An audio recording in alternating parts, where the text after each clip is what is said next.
Hai semua, Assalamualaikum. Hari ni Cik Nom nak share dengan korang resepi asam pedas ikan merah yang memang ramai sangat suka ni. Versi kali ni bukanlah ikut style Melaka ke atau Johor ke, tapi cara simple dapur Cik Nom yang selalu masak dekat rumah.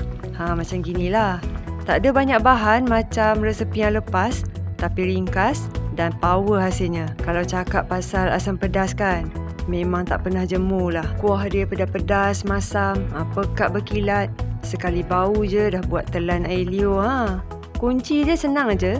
Ikan kena fresh, rempah tu kena balance, dan yang paling penting, teknik tumis tu kena betul. Bau bunga kantan, daun kesum, serai semua tu, tu yang buat aroma dia lain macam. Masakan asam pedas ni, lagi lama kita simpan, lagi kita panaskan, memang sedap lah. Nasi sepinggan boleh habis sekali hadap.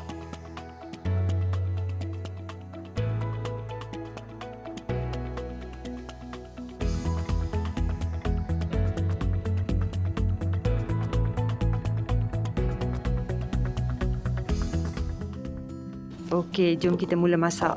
Mula-mula Cik Nom nak sediakan bahan kisar halus, tapi kita potong kasar dulu bawang putih. Ni bawang merah kecil dengan bawang besar. Bawang besar ni untuk pekatkan kuah. Lepas tu hiris halia dengan potong kasar kunyit hidup. Satu bahan yang mungkin rare bagi sesetengah orang, buah keras. Ni kira bahan rahsia lah, untuk bagi kuah tu rasa lemak sikit dan juga pekatkan kuah. Belacan kita bakar dulu sampai naik bau. Lepas tu campur juga dengan biji lada hitam dalam bahan tumisan. Untuk cili kering, gunting dulu, buang biji, rebus sampai lembut. Dah settle semua tu, kita kisar cili kering dengan biji lada hitam. Belacan bakar, kena bakar dulu belacan, barulah sedap. Bahan potong kasar tadi sekali dengan buah keras. Tambah sikit air. Kisar sampai betul-betul halus. Senanglah kita tumis nanti. Cepat pecah minyak. Tak adalah rasa berserat ke apa. Sambil tu kita prepare ikan. 1 ekor ikan merah. Cik Nom dah request potong tadi. Kepala pun minta belah 2. Basuh bersih.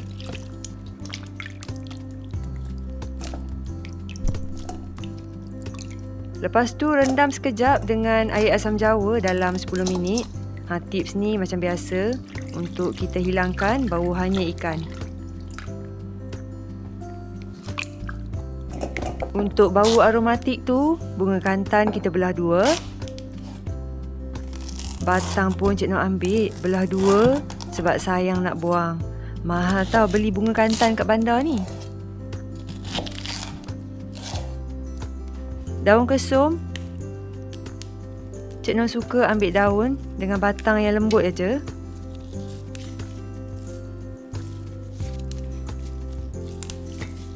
Serai pula kita titik, kasih keluar minyak pati nanti. Sayur ada bendi. Trimlah dekat hujung dengan pangkal. Kalau panjang sangat belah 2.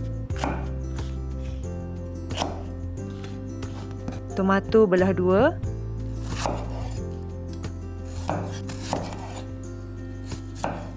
Last sekali, ramas asam jawa dengan air untuk jadi paste air asam. Kalau nak elak serat asam jawa tu, boleh tapis dulu sebelum masuk dalam kuah. Okey, dah boleh masak dah.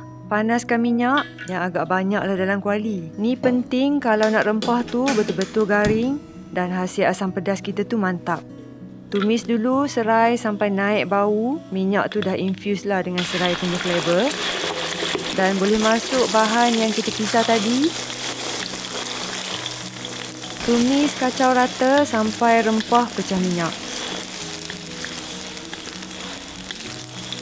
Cara Cik Nom nak dapatkan warna kuah asam pedas yang merah menyala dan menarik kan? Boleh masukkan sedikit serbuk cili. Dia bukan nak bagi pedas, untuk warna je. Teruskan tumis sampai pecah minyak dan garing. Macam Cik Nom cakap tadi, untuk asam pedas yang sedap mantap, part ni memang wajib. Kalau tak garing, nanti rasa tu macam lagu tak sampai chorus tau. Bila makan macam kurang gitu. Dah garing elok, boleh masukkan air 3 ke 4 cawan.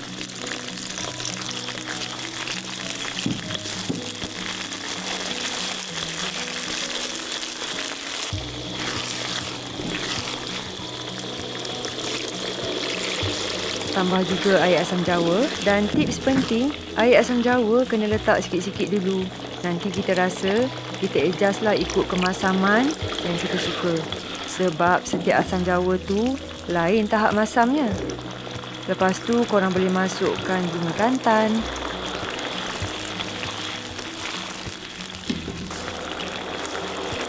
Daun kesum tadi dah renyah lah slow dalam 10 minit bagi aroma tu keluar. Dan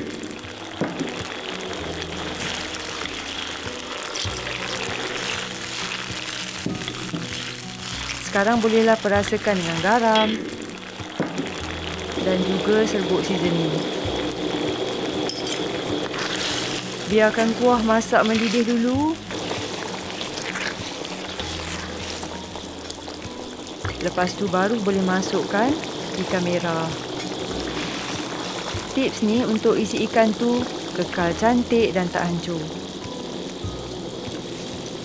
Lepas tu kita renyah dengan api sederhana perlahan je. Nak bagi ikan pun masak sekata pelan-pelan kan.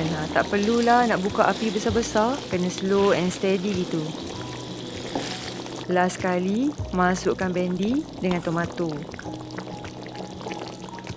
Gaullah perlahan-lahan.